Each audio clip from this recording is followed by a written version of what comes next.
This is Patrick Sarge Murray here in front of Bug U, a small building here at the Great Dallas Zoo that we're about to enter, and we're about to see some of the really cool species, and both alive and dead, they have on display here. It's one of the many wonderful underrated gems here at this great zoo. Let's go inside and take a look and see what we can find, shall we?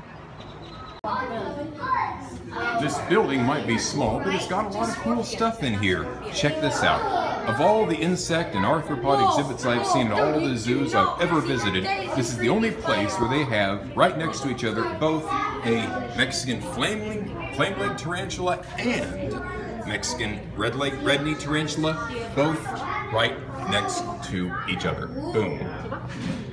Right there. The flame leg, and of course the classic venerable red leg or red knee, depending upon your nomenclatural preference. But that's just for starters, as all the cool stuff you'll find in here. They've got your requisite spotted desert diving beetles, as you can see, swimming around in here. There's one right there, as a matter of fact. If you want a decent insect exhibit, these guys are an absolute must-have. Another obvious absolute must-have, of course, are your Madagascan hissing cockroaches. Brumforderina portentosa, right in the flesh. Notice the large knobby protrusions. You can tell that's a male because of the knobby protrusions on the pronotum right there. And of course, as we can see over here, Texas leafcutter ants. If you cannot have tropical leafcutter ants, then Texas leafcutter ants, they're the next best thing. Observe.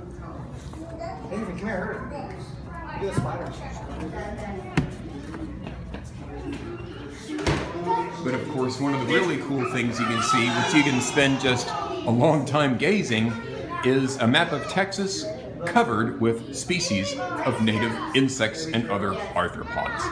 All sorts of cool stuff here. Notice, for example, the what appears to be a cottonwood borer right there. It's a species of longhorn beetle. Probably a lamney, if I'm mistaken. Got the requisite Polyphemus moth right there. Requisite Luna moth, male and female Prometheus moth, for example. Or the giant swallowtail. And yes, we get those in these here parks. Yes, indeed. This is such a cool wish list. Seeing this is like a cool wish list of native species that you'd love to encounter here in the wild, such as this cool-looking species of cicada up here, for example. Or over here where they have some sort of what appears to be a Pepsis wasp here right over the representation of Big Bend National Park. Going up here you can see some really cool lubber grasshoppers. And better yet, you can see the green ones, the jewel scarabs right there. For example, you have Chrysina gloriosa right here and Chrysina woody over here, which, if I'm not mistaken, you have to go out to the West Texas, the Trans-Pecos region, in order to find. Nice little interesting gem here. The western green June beetle, I suppose the eastern ones you guys get out east. That's a species I hope to find myself one of these days. This is like a wish list of things that I'd love to find and discover here in the great state of Texas. To say nothing, last but not least, of the painted grasshopper. All sorts of cool stuff here. One of the cool things, one of the many wonderful things about the great state of Texas is that Texas has the greatest diversity of insect species of any state in the Union. And this is just an awesome thing you see here on the wall here at Bug U. That's just so amazing to behold, and you can just spend all day just gazing and seeing all the wondrous diversity of specimens they have here on display, and it's just an awesome thing to behold, and kudos to whomever put it together. Here we are in front of the reptile house here at the Dallas Zoo, and let me tell you what, of all the reptile houses I have seen in zoos from coast to coast, this is one of the best, and I'm going to show you why. Let's go inside and take a look. Here is yet another great example of why this is such a great reptile house. Side by side you can see the eastern green mamba and the western green mamba. No other zoo, to my recollection, has this comparison that you can see right here and right next to each other. The eastern is over here, and of course the western is over here. Compare and contrast for yourself. It's an amazing thing. But go down the line here. They got a black mamba. They have a Cape Cobra. Good luck seeing that at any other zoo. Red spitting cobra. And yes, he's right there. If that's not enough, they have a Moroccan cobra. The Samar cobra, which, read between those lines, you probably even never heard of before you saw it here. If that's not enough, right here at the end of the line, that's what they call an inland taipan, one of the most venomous snakes known to man. There he is right there. He likes to hide out in the back usually, but just being able to see him like that is an amazing thing to behold. One of those toxic reptiles known to man currently right there, right now. Here we have a parenti monitor. This is another one of those special monitor lizards they have on display here that you're not likely to see anywhere else, and if they are anywhere else, it's at very darn few locales. Here, though, is perhaps one of those special treats in the entire building. I am not exaggerating. This is a tuatara, I believe that's how they are pronounced, a living fossil. They look sort of like prehistoric iguanas, if you will, but they're technically not even considered lizards the way they're classified, which is an amazing thing unto itself. But this is one of the very, very few zoos that I've visited that has them on display. I can only recall the Toledo Zoo having them on display, maybe the National Zoo in DC, but right here in Dallas, we're treated to this very, very, very special reptile, and it's one of the very few places you'll be able to see one. Right here, they've got a Sri Lankan pit viper and a mangrove viper. Here's your Sri Lankan pit viper. A lot of cool, very cool sea green coloration pattern there. And inside here, of course, is your mangrove viper. Yeah, try pronouncing that scientific name. Cryptolytrops purpureo maculatus. The species name, of course, means crimson spotted in Latin. Very cool. The Dallas Zoo prides themselves.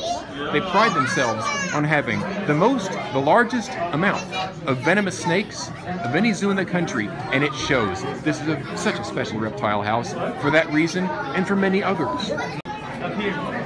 Here's a fascinating example of a snake that's in a taxonomical family of Colubridae. But unlike most colubrids, such as king snakes and rat snakes and the like, which are non-venomous, the Argentine racer, is actually venomous, which is an amazing thing unto itself. But what's even more amazing is that even though it is venomous, it's not venomous in the way we would consider those snakes to be venomous.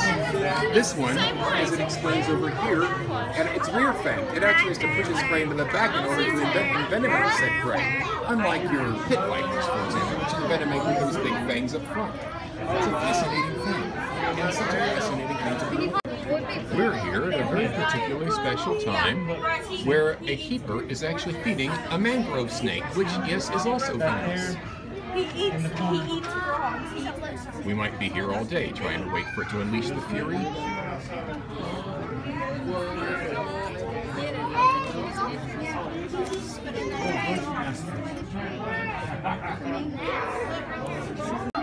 Here's the snake in question, the mangrove snake. It doesn't have that traditional pit viper shape to the head, but it is venomous nonetheless. Speaking of colubrids and rat snakes, though, here's a particularly unique one, a Merlendorf's rat snake from Southeast Asia, as you can see.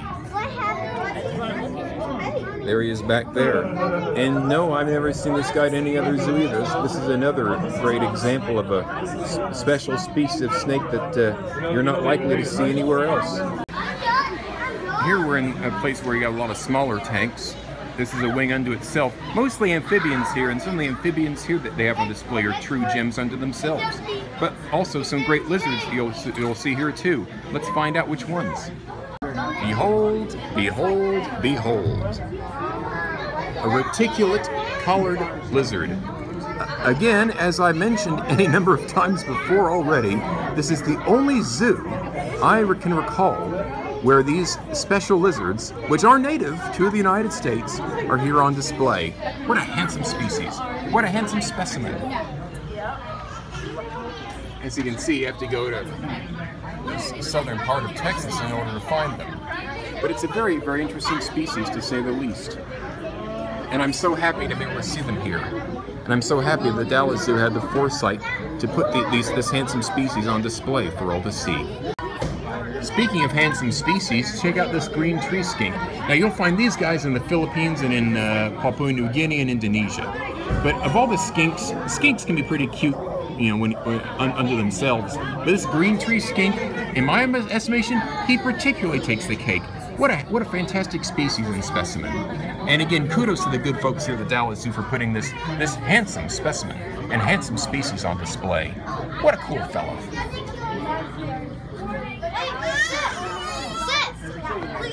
There's a little bit of info on him in case anybody's curious. As the saying goes, red on yellow, kill a fellow. Though it's barely visible through all these ferns, you can see, nevertheless, the very venomous Texas coral snake. Fortunately, as it says here on the sign, while they are highly venomous, their bites to humans are rare. As you can see, look at the distribution. Where we are in the Dallas area, we're kind of on the northern fringe of their distribution. So yes, we could theoretically find them in the wild around here, which is a fascinating, cool thing unto itself as far as I'm concerned. In this large end tank here, you will find a pretty good specimen of a mata turtle in the water. And out of the water, you'll find nice, handsome, full-sized specimens of caiman lizards, which has become a very de rigueur thing to have on display in reptile houses as of late. Which, can you blame the good folks for wanting to put these guys on display? They are pretty neat. If you're serious about being a playa, in terms of being one of the best reptile houses of any zoo in the country, you have to have a Mangshan pit viper. Almost all of the best reptile houses and zoos I've seen have this important species on display. Quite a looker species, to be sure. Just looking down the line here, you have row of row, tank after tank of interesting species of frogs, many of which are poison dart frogs. And like I said, other species of amphibians too. You've got the blue poison dart frog down here. You've got mandarin newts up here in this tank. There are blue-legged mantellas up here, and while I've been having difficulty finding them in this tank as of late, I nevertheless have seen them here before, and I can vouch they have been on display. Ditto with the splashback poison dart frog down here. I found these handsome species on display down here too, which is a really cool thing. Now down here you've got the Solomon Island leaf frog. Again, he's kind of in hiding right now, but I have seen him here before as well. Up here, of course, you have the awe-inspiring golden mantella. Tiny little thing, but look at that bright gold. Amphibians, it must be noted, are very high maintenance to keep as pets, and even higher maintenance, or just as high maintenance, rather, to display in zoos. So whenever a reptile house goes out of its way to display amphibians like this, they must be given their credit, because it takes a lot of resources, high maintenance, a lot of time to make sure they're all taken care of. They have to be given their due. They have to be given their credit for displaying such really cool species. And yet another example of a venomous snake you're not likely to see anywhere else. Check out this speckled forest pit viper. From there, we can go down the line to this other very interesting species, the common death adder from North and Eastern Australia, right here. As I've noted, the Dallas Zoo particularly prides themselves on their venomous snakes. And even in this wing of the reptile house, they have so many amazing venomous snakes to see and behold. Another good example is this Palestine viper they have over here. If you love venomous snakes, consider this place your Mecca. Consider this place a must-see, a must-visit, an important priority. Desert landshead up here in this terrarium, for example. All sorts of cool stuff to see and behold. Down the line on this side of the hallway, they have much more amphibians. And again, as I mentioned previously, amphibians are very high maintenance. So when you see them try to take the time to display them as well as they display them here, you have to give the good folks credit. Here we see some Panamanian golden frogs who appear to be attempting to mate. Perhaps the most special thing one's likely to see here at the Dallas Zoo with regard to the many amphibians they have here is the Puerto Rican crested toad. I cannot recall offhand having seen these displayed anywhere else, and given that this is such a critically endangered toad, it would certainly come to mind had I seen these guys at some zoo earlier. So that makes it all the more special to come here and to see all the amazing things they have on display here. Yes, even the Puerto Rican crested toad. If you ever do have a few minutes to hang out, just hang out in front of here at the Reptile House. Notice these awesome mosaics of dinosaurs and the like they have on the side for one. Yeah, sure, they're not all dinosaurs, I know, because you've got these pterosaurs, for one, which were technically dinosaurs. I know. And also you have these Paleozoic fish over here, which look like acanthodians of some sort, but all sorts of cool prehistoric mosaics. Let's put it that way, okay? Fine. But it's cool any way you cut it. But even better is this display they have out front here. If you hang around long enough, you'll see lizards crawling over the rocks, even in March. And of course, when it gets even warmer in earnest, you'll see much more lizards crawling all over the place. Even crawling up down here at the ledge, where you can see them up close and personal. Down there, you can actually see some species of turtles as well. It's a very cool outdoor exhibit they have here, and it's so rare to see outdoor reptile exhibits as it is. So when you do see them, enjoy it while they're available. As you can see, the Dallas Zoo has been around in one way or another for quite a while. Its first idea for its founding dates back to 1888 and grew considerably at one point in the 1920s and 1930s. A great example of that growth in the 1930s, the building that now is called Bug U, which was built in the mid-1930s by the WPA. Nice bit of mid-30s architecture here on an otherwise very, very modern facility and layout overall. It is here, though, right next to Bug U, that things get just as interesting. For all along here, all along this way, as you can see, is exhibit after exhibit of amazing birds of prey from all over the world. I have not seen a display of so many birds of prey right next to each other anywhere else. I don't even recall San Diego having such a great birds of prey exhibit. You can see amazing things here, such as these king vultures right here. Further down the line, you'll see hooded vultures, and yes, he's in there. I can vouch for that. Inside here, which I can also vouch, I did see it earlier without even any sort of label, is a tropical golden pheasant, which is a magnificent bird to behold. In fact,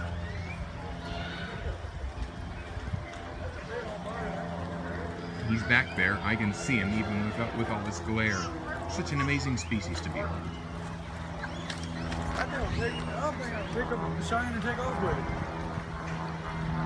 Down the line further, we got the harpy eagle.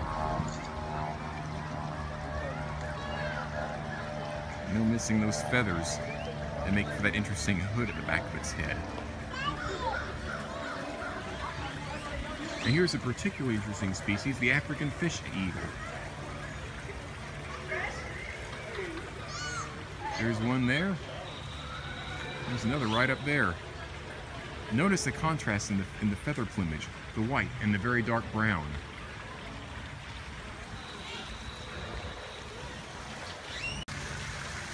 And of course, what major bird of prey exhibit, outdoor hall, so to speak, would be complete without the requisite Andean condor.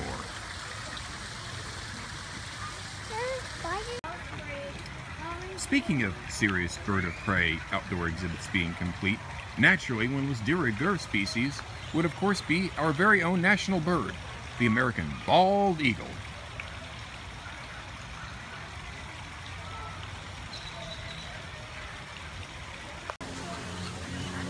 Here's another great treat you'll find right when you walk into the north side of the zoo. You've got the Caribbean flamingos and also lots of great species of exotic ducks who oftentimes will come up here and will just hang out right here for folks to see all up close. Not much duck action right here, but if you get here earlier in the day, you'll see them hanging out along the grass all over the place. You get here at the right time of day, you'll see some macaws hanging out right here as well. It's such a great treat just stopping by to see all the great birds that are here on display.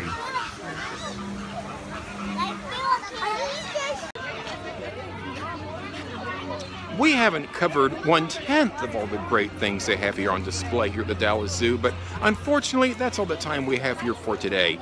If you're here in Dallas and it's a nice sunny day, take the time to come here to the Dallas Zoo. It is so worth it. If you've never been here to Dallas before and you're trying to think of things to do, make this Dallas Zoo a priority. You will not regret it.